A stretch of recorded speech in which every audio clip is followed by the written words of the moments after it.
Guys, gue mau cerita pengalaman yang bikin gue nggak berhenti senyum-senyum sampai sekarang. Jadi gini, waktu itu gue lagi sibuk banget ngerjain deadline kerjaan di kantor.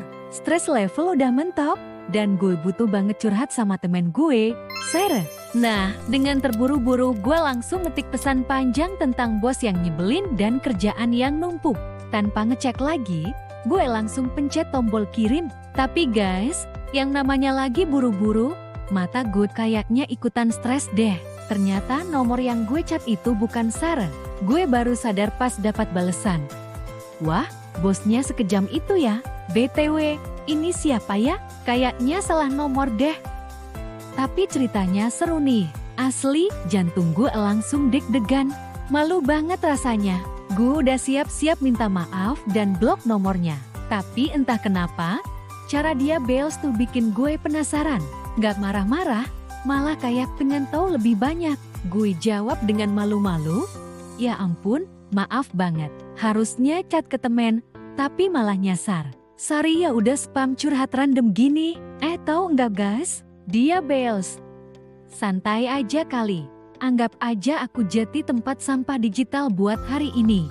BTW, kalau bosnya segitu nyebelinnya, coba aja kasih dia kopi decaf. Pasti moodnya tambah hancur. Dan di situ gue ngakak. Maksudnya, siapa sih yang berani bercanda sama orang asing kayak gitu? Tapi justru karena responnya yang santai dan humoris, gue jadi tertarik buat lanjutin chatnya. Dari situ, obrolan kita mengalir aja. Dari ngomongin kerjaan, sampai ke hal-hal random kayak debat. Oke, Indomie goreng lebih enak pakai telur setengah matang atau full matang? Dia punya cara sendiri buat bikin obrolan jadi seru. Bahkan hal-hal sepele pun bisa jadi topik yang bikin ketawa. Yang bikin gue makin penasaran, dia punya pemikiran yang fresh banget. Setiap kali gue cerita masalah, dia selalu punya sudut pandang yang beda, yang bikin gue mikir, oh iya ya, benar juga. Padahal awalnya cuma tapo doang guys, tapi kadang hal-hal kecil kayak gini bisa jadi awal dari sesuatu yang spesial. Tahu nggak sih? Makin sering kita chatting sama seseorang, justru makin banyak momen-momen lucu yang kita temuin. Apalagi kalau udah mulai nyaman. Tapo jadi hal yang bikin ngakak bareng-bareng. Kayak waktu itu, gue mau ngetik lagi apa, malah jadi lagi spa. Atau dia bails spa di rumah aja nih, pakai air keran sambil ngirim stiker ngakak. Dari situ kita jadi bikin inside joke soal spa dadakan pakai air keran. Yang bikin makin seru tuh, ternyata kita berdua sama-sama punya kebiasaan ngetik pakai caps lock kalau lagi excited. Jadi kalau ada yang ngetik iya hai lusiu BANGETTT yang satu pasti langsung nyambung iya LAG AME SINNN auto caps lock word deh. Terus ada juga kejadian waktu dia tapau ngetik makasih instead of makasih. Sejak saat itu kita selalu pakai makasih buat ngucapin terima kasih. Malah jadi bahasa rahasia kita berdua.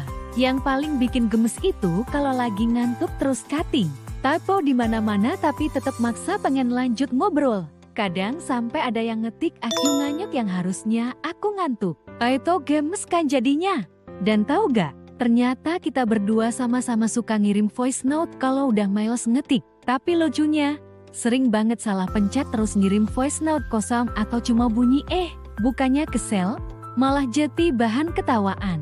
Yang bikin makin klop, kita juga punya kebiasaan random yang mirip. Kayak suka randomly ngirim foto langit, atau tiba-tiba sharing quotes motivasi receh di tengah malam. Somehow, kita selalu nyambung sama randomnya satu sama lain. Kadang gue mikir, mungkin ini yang bikin chemistry kita makin kuat.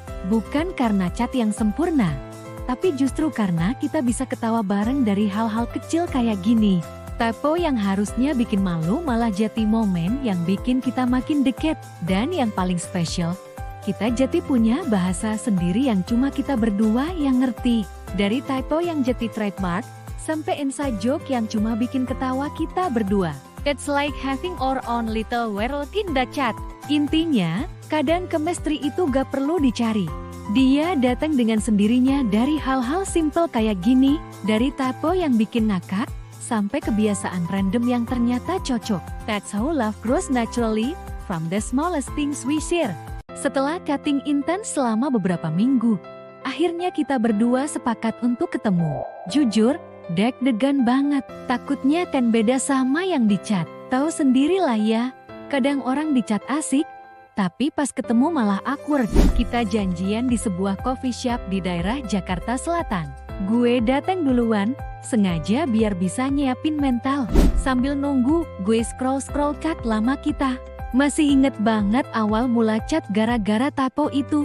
Siapa sangka sekarang bakal ketemu langsung. Pas dia datang, first impressionnya surprisingly good. Ternyata dia lebih tinggi dari yang gue bayangin, dan senyumnya bikin adem aja gitu. Yang bikin gue lega, ternyata chemistry kita dikat ke bawah juga ke dunia nyata.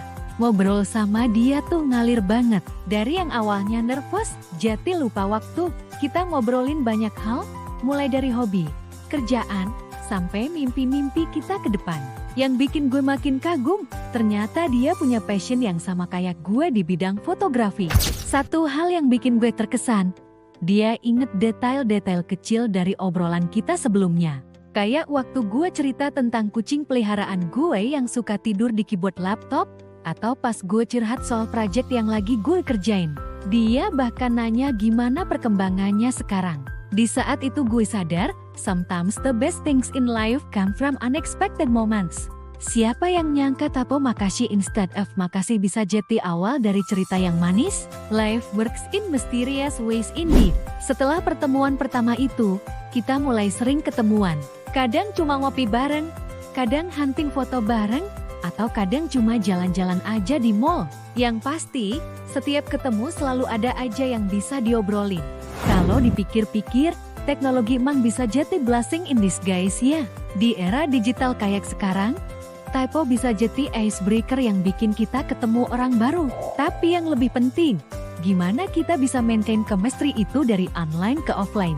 Dan buat kalian yang masih ragu buat ketemu sama teman online, ingat-ingat tips ini ya. Pilih tempat ketemuan yang ramah, kasih tahu teman dekat soal rencana ketemu, trust your gut feeling, jangan maksain kalau emang belum siap. Nah, gimana menurut kalian cerita gue? Ada yang punya pengalaman serupa? Share dong di kolom komentar. Oh iya, buat yang penasaran kelanjutan ceritanya, stay tune terus ya di kanal ini. Makasih banget udah nonton sampai akhir. Jangan lupa like, komen, dan subscribe ya. Pencet juga tuh lonceng notifikasinya biar gak ketinggalan update terbaru dari gue. See you di video selanjutnya.